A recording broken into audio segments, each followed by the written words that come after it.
नमस्कार दोस्तों, आप सभी का स्वागत है हमारे YouTube चैनल हीरा की कहानी में। यहाँ हम आपको सुनाते हैं मज़ेदार और प्रेरणादायक कहानियाँ जो आपका मनोरंजन करने के साथ साथ आपको जिंदगी के अहम सबक भी सिखाएंगी। गर्मी का प्रहार, एक दर्दनाक अनुभव। बसंतपुर नामक एक छोटे से गांव में लता और घनश्याम नामक पति पत्नी अपने दो बच्चे पिंकी और चीकू के साथ एक छोटे से घर में रहते थे। घनश्याम सेठ धनीराम के यहाँ खेतों में मजदूरी का काम करता था और लता गांव के एक बंगले में खाना और साफ सफाई का काम करती थीं। दोनों पति पत्नी खूब मेहनत और मशक्कत करके अपने और अपने बच्चों का पेट भरते थे। यूं तो हमेशा ही गर्मी के समय 40 डिग्री तक तापमान चला जाता था, लेकिन इस साल तापमान बहुत ज्यादा बढ़ गया था, जिस वजह से बसंतपुर गांव के लोग बहुत ज्यादा परेशान थे। दिन हो या रात हो, लोग गर्मी से बेहाल थे। इस साल तो बहुत ज्यादा गर्मी पड़ी है। इतनी कड़ी धूप में काम करना बहुत मुश्किल हो गया है। घर से निकलते ही पसीना बारिश की तरह टपकने लगता है। इतनी भारी गर्मी में तो काम पर भी जाने का मन नहीं करता। न जाने इस साल की गर्मी कैसे कटेगी। चलो अच्छा, मैं काम पर जाता हूँ, वरना सेठ गुस्सा करेंगे। घनश्याम मजदूरी पर चला जाता है। पिंकी और चिंकी एक सरकारी स्कूल में पढ़ते थे। लता पिंकी और चिंकी को स्कूल छोड़कर काम पर चली जाती है। उस बंगले में मालकिन हेमलता और मालिक रामचंद्र अपने दो बच्चे टीना और शिवम के साथ रहते थे। अरे लता, आ गई तू। अब चल जल्दी से सारे काम निपटा लो। पता है ना, शिवम की बर्थडे पार्टी है, तो सारे काम 4 बजे से पहले ही हो जाने चाहिए। और हाँ, इसके बाद तुम घर सजाने में भी मेरी मदद करोगी, ठीक है? ठीक है मालकिन, मैं पहले जाकर घर के सारे काम निपटा लेती हूँ। इसके बाद घर को सजाने में मैं आपकी मदद करूँगी। ऐसे लता घर के सारे काम करने के बाद हेमलता की घर को सजाने में मदद करती है। हेमलता और लता मिलकर पूरे घर को अच्छी तरह से सजा देते हैं। अच्छा मालकिन, मैंने घर के सारे काम निपटा दिए हैं और पार्टी की सारी तैयारी भी हो गई है, तो अब मैं घर जाती हूँ।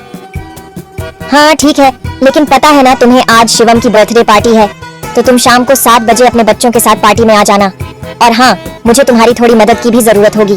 ठीक है मालकिन, मैं शाम के समय बच्चों के साथ यहाँ आ जाऊंगी। ऐसा कहकर लता घर चली जाती है और दोनों बच्चों को तैयार करके शाम को 7 बजे पार्टी में आ जाती है। पार्टी बहुत ही शानदार होती है।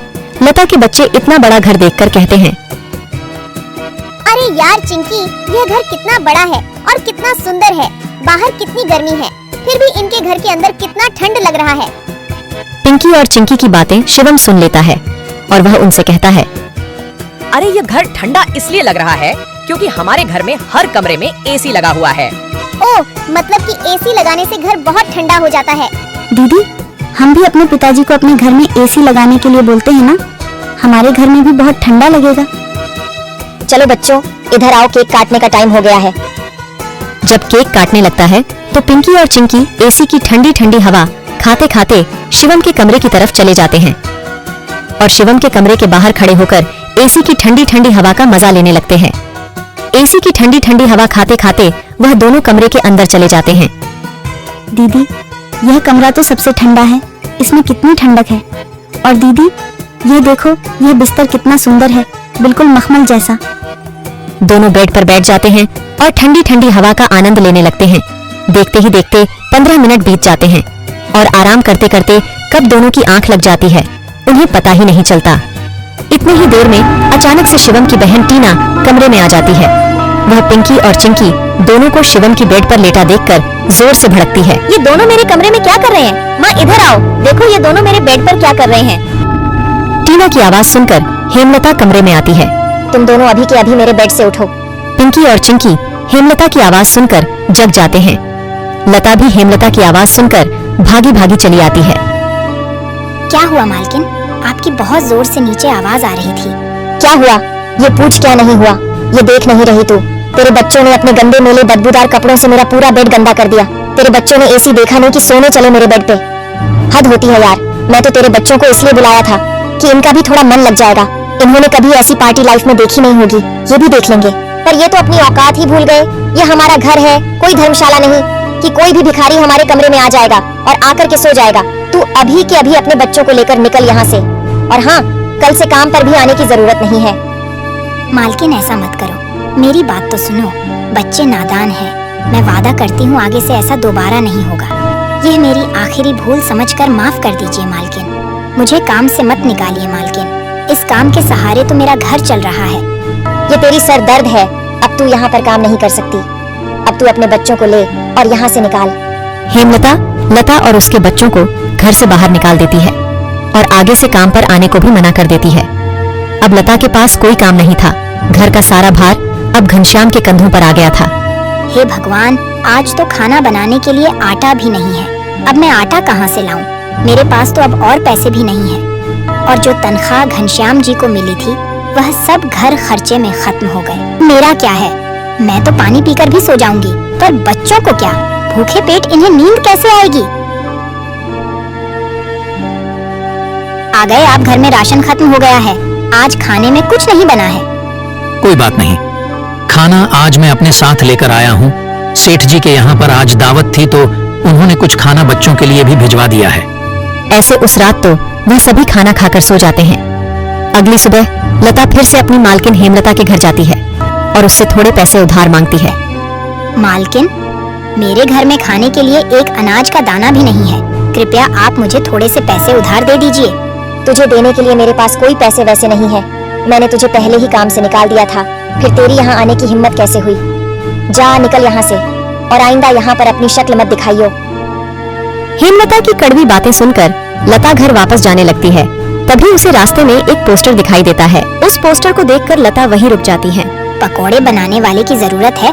अधिक जानकारी के लिए इस दिए गए नंबर पर कॉल करें। पकोड़े बनाने तो मुझे आता है। अगर यहाँ मेरी नौकरी लग जाए तो घर का खर्च चलाने के लिए कुछ पैसे आ जाएंगे। ऐसा सोचकर लता उस पते पर पहुँच जाती है।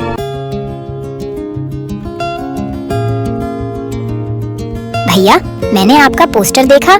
आपको किसी पकोड़े बनाने वाले की जरूरत है? हाँ, जरूर तो है। तुम पकोड़ा बना लोगी। क्या तुम्हें पकोड़े बनाने आते हैं? हाँ, सब मुझे कई तरह के पकोड़े बनाने आते हैं, जैसे मिर्च का पकोड़ा, पालक का पकोड़ा, पनीर का पकोड़ा और भी कई प्रकार के पकोड़े मुझे बनाने आते हैं। तो ठीक है, तुम आज से ही काम पर लग सकती हो। ऐसे लता पकोड़े बनाने वाले के साथ काम पर लग जाती है और ग्राहकों को पकोड़े सर्व करने लगती है। ऐसे ही शाम हो जाती है और रमेश के सारे पकोड़े बिक जाते हैं। चलो, आज तो सारे पकोड़े बिक गए। आज तो तुमने पकोड़े सिर्फ सर्वे किए हैं, लेकिन कल से तुम्हें पकोड़े बनाने भी होंगे। हाँ साहब, मैं बहुत ही स्वादिष्ट पकोड़े बनाना जानती हूँ। तो ठीक है, ये लो आज के काम के पैसे। 300 रुपए लेकर लता सबसे पहले राशन की दुकान पर जाती है और वहाँ से राशन का सामान खरीदकर घर आ जाती है।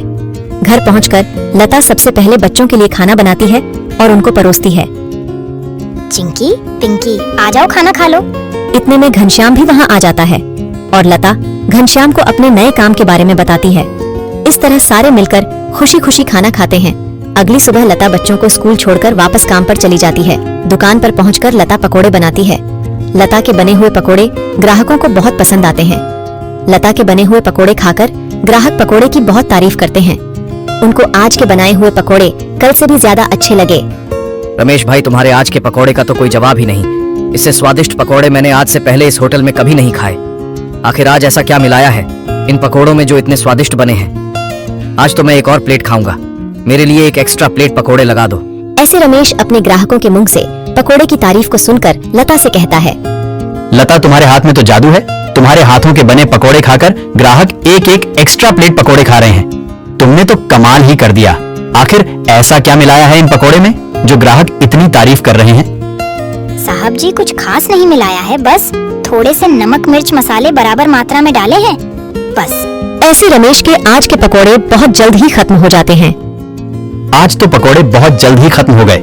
कल से हमें और ज्यादा से ज्यादा पकोड़े बनाने होंगे। और हाँ, अब हमारी पकौड़ों की सेल और ज्यादा अच्छी होने लगी है, इसलिए कल मैं दुकान में एसी लगवा रहा हूँ। इससे ग्राहक भी एसी की ठंडी ठंडी हवा में पकोड़ों का मजा लेंगे और हमारे पकोड़े की सेल और ज्यादा बढ़ेगी। तुम क्या कहती हो? साहब, विचार तो बहुत अच्छा है। अगले दिन रमेश अपनी दुकान में एसी लगवा लेता है और जैसा उसने सोचा था वैसा ही हुआ। एसी लगने के बाद रमेश की दुकान पर ग्राहकों की संख्या बढ़ जाती है। ग्राहक ठंडी ठंडी हवा में बैठकर पकोड़े खाने का आनंद उठाते हैं। ऐसे रमेश के आज भी सारे पकोड़े बहुत जल्द ही बिक जाते हैं। शाम के समय जब लता घर वापस आती है और वह चिंकी और पिंकी को आपस में बातें करते हुए सुनती है। दीदी, उस दिन पार्टी में कितना मजा आ रहा था ना। कहाँ हम उस दिन एसी की ठंडी ठंडी हवा खा रहे थे और कहाँ आज हम इतनी गर्मी में बैठे हैं। काश हमारे घर में भी एसी होती तो हम भी अभी एसी की ठंडी ठंडी हवा खा रहे होते। इतने में लता अंदर आ जाती है। अरे चिंकी और पिंकी, तुम दोनों क्या कर रहे हो? तुम दोनों ने अपने स्कूल का होमवर्क किया? चलो जल्दी से अपना अपना होमवर्क कर लो। मैं खाना बनाने जा रही हूँ। इसके बाद खाना खाकर जल्दी सो जाना। कल तुम्हें सुबह उठकर स्कूल भी तो जाना है ना?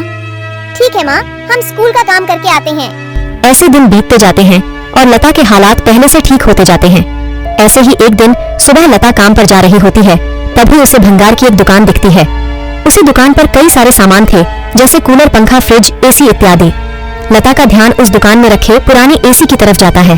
वह उसे बहुत पसंद आता है। वह उस दुकानदार से बोलती है, भैया, ये एसी का क्या दाम है? मात्र 10,000 रुपए की है। 10,000? ये तो बहुत ज्यादा है। ज्यादा नहीं, ये तो बहुत कम है। ये सेकंड हैंड एसी है। अगर नई एसी खरीदने जाओगी तो 30,000 से कम की नहीं आएगी। अच्छा ठीक है, पर ये सही से तो चलती है ना? हाँ, बिल्कुल सही से चलती है। अगर 6 महीने से पहले ये एसी बंद हो जाती है तो इसकी सारी रिपेयरिंग की सर्विस बिल्कुल फ्री होगी। ठीक है, लेकिन इसका सही सही दाम लगाओ। मैं इसके 8,000 दूंगी। अगर तुम्हें देनी है तो मुझे ये ऐसी 8,000 में दे दो। ठीक है, बताओ कहाँ लगानी है। लता उस आदमी को अपने घर लेकर आती है। वह आदमी लता के घर पहुंचकर एसी को लगा देता है। एसी चालू करते ही ठंडी ठंडी हवा घर में फैलने लगती है। बच्चे भी इस ठंडी ठंडी हवा का मजा उठाते हैं। वो दीदी, क्या मजा आ रहा है। एसी की ठंडी ठंडी हवा, ऐसा लग रहा है जैसे बर्फ की चादर ओढ़ ली है हमने। इतनी कड़ी गर्मी में ये ठंडी ठंडी हवा बर्फ की चादर जैसी लग रही है। घर में एसी के लगते ही बच्चे बहुत खुश हो जाते हैं। घनश्याम भी घर पर आ जाता है। ओह, आखिर तुमने बच्चों की इच्छा पूरी कर ही दी। कैसे न करती भला, बच्चे तो आखिर मेरी जान है। इनसे बढ़कर मेरे लिए कुछ भी नहीं। एसी लग जाने की वजह से बच्चे बहुत खुश होते हैं और लता की कमाई भी अच्छी होने लगती है। लता के बने हुए पकौड़ों की वजह से रमेश के दुकान पर ग्राहकों की भीड़ लगी रहती थी। इससे रमेश खुश होकर लता की तनख्वाह बढ़ा देता है। थोड़े दिन बाद घनश्याम भी सेठ धनीराम के यहाँ मजदूरी छोड़कर लता के साथ पकौड़े बनाने लगता है। दोनों को रमेश काफी अच्छी सैलरी देता था, जिससे उनका घर खर्च काफी आसानी से चल जाता था। बच्चे पूरी गर्मी ऐसी की ठंडी ठंडी हवा में गुजरते हैं और इस तरह वह लोग अपना जीवन खुशी खुशी जीने लगते हैं। चैनल को सब्सक्राइब करें और नई कहानियों के लिए बेल आइकन दबाएं। तो चलिए इस जादुई कहानी की दुनिया में साथ चले। धन्यवाद।